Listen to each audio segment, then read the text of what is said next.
পাথর প্রতিমার গোবর্ধনপুরে নদী বাঁধে ধস, ঘর ছাড়ার আতঙ্কে প্রহর গুনছে এলাকাবাসী।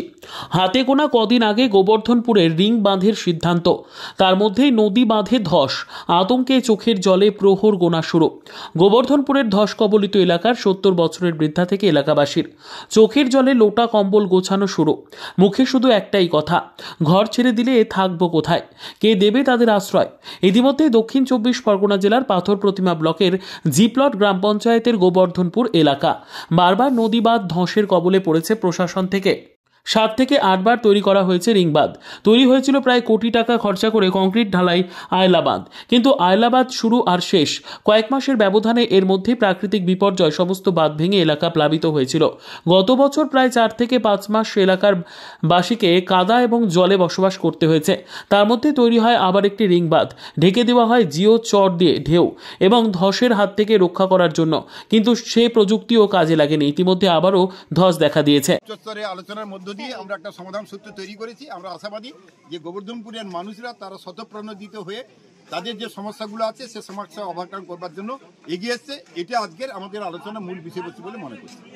কতগুলো পরিবারকে পুনর্বাসনের জন্য অন্য জায়গায় না, এটাতে এখানকার অনেকের অধিবাসী আছে, তারা তো নিশ্চয়ই ক্ষতিগ্রস্ত হয়েছেন এবং সেটা আমরা জানি, সরকারও জানে। সরকারের অভিমুখ তাদেরকে কিভাবে করে আপনার সুরক্ষা করা যায়, সরকারের অভিমুখের যে চিন্তাভাবনা সেটাকে নিয়ে আজকে ঊর্ধ্বতন কর্তৃপক্ষদের নিয়ে আমরা এখানে এসেছিলাম।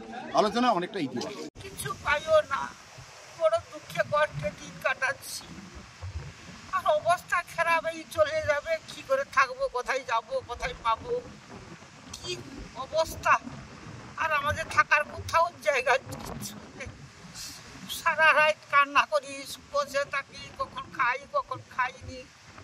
এই তো সম্পত্তি সব চলে গেছে, কি আছে আমাদের? তোমরা কিছু দিলে আমরা যাব, না দিলে কোথায় যাব? এই যে এত বড় এই যে আতঙ্ক, একদম নদীর ধারে ভেঙে যাচ্ছে, কি করে থাকেন? কি করবো, ভেসে যাই যাবে, কাঁচ চাপা হই হবো, মরি মরবো, যা হয়ে হবে। কেউ নেই আপনার? না,